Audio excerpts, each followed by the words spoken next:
Sveicināti cienījamie nedēļas domas skatītāji un sekotāji.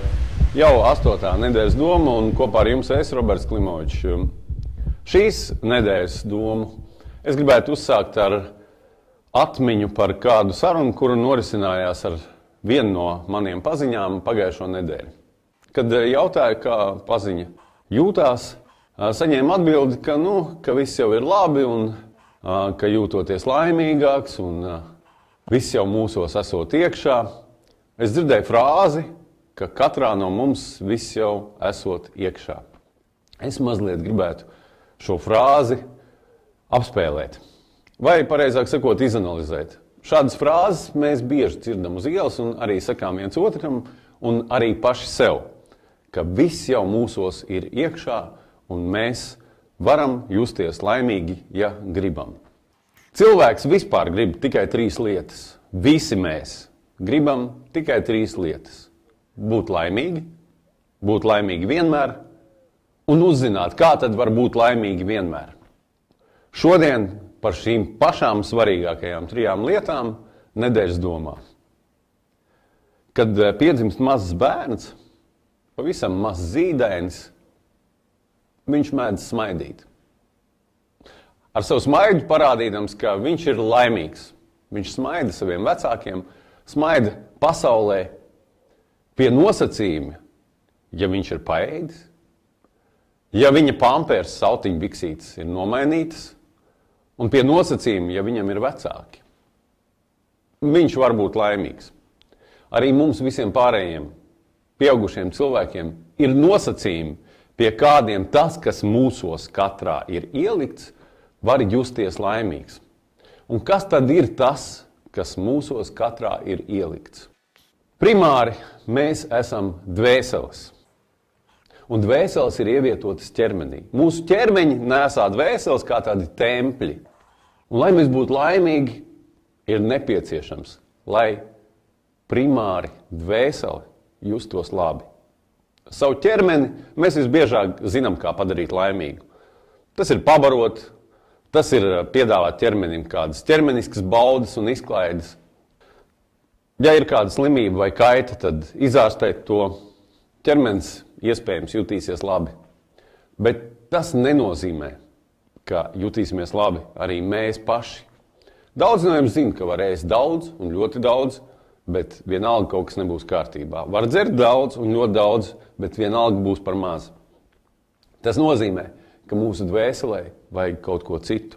Dvēseli nevar pabarot ar ēdienu, vienalga kādas kategorijas ēdienu. Dvēseli nevar pabarot ar dzērienu, vienalga kādu dzērienu. Dvēseli nevar pabarot, var tikai piemānīt uz kādu brīdi. Tieši tāpēc, lai mēs justos laimīgi, mums ir jādzīvo noteiktos kritērijos. Mums ir jādzīvo tā, lai ap mums būtu tas, kas mūs dara laimīgus. Un mums pašiem ir jārīkojās tā, lai mēs justos laimīgi, lai mūsu dvēseles gavilē. Un ar dvēseli ir ļoti vienkārši. Dvēselē ir nepieciešamas garīgas attiecības. Bez garīgām attiecībām mūsu dvēseles laimīgas nevar justies. Tā mēs esam iekārtoti. Un cilvēciskā plāksnē garīgas attiecības nozīmē ģimene. Tas ir pats svarīgākais un labākais, ko šeit uz zemes, šajā dzīvē, šajā ķermenī mēs varam izveidot. No ģimenēm veidojas sabiedrība un lielā kopējā valsts nācija. Sekundāri vai varbūt pat primāri virs ģimenes stāv attiecības vertikālē. Tā ir garīgā plāksne, kurā mēs savienojamies ar mūžīgo, ar debešķīgo, ar dievišķo. Un bez šīm attiecībām dvēsele, kā izrādās, arī laimīga nevar justies. Nekā. Tā var justies varbūt mazāk nelaimīga, tā var justies uzbudināta, kaislīga, bet laimīga nē. Jo tad, kad mēs parādamies šajos ķermeņos, tad, kad veidojās ķermenis, tad, kad dvēsele tiek ielikta, tad, kad tiek iedarbināta mūsu sirds, izveidojās garīgā vertikāla. Tieši šī vertikāla ir enerģija, kas darbina galveno un svarīgāko mūsu orgānu – sirdi. Ja mūsu sirds ir vesela un aktīva, tad arī viss mūsu ķermenis visdrīzāk ir vesels un aktīvs. Ja mūsu sirds ir atvērta, mēs spējam just un dot mīlestību. Ja mūsu sirds ir cieta, ja mūsu sirds apstājās, mēs mirstam. Mēs varam nomirt arī dzīvu būdami, tāpēc, ka nespējam mīlēt, nespējam izjust mīlestību, nespējam to nevienam dot. Tikai ienīstot, dusmojoties. Lai mēs būtu laimīgi, ir nepieciešama ticība.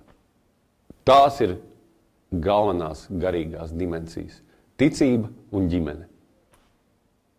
Un, protams, mums vajag paēst, pabarot citus, sasildīt sevi, lai nenosaltu šajā ziemā, un to tad es arī šajā nedēļas domā gribēju jums visiem no sirds novēlēt un pateikt.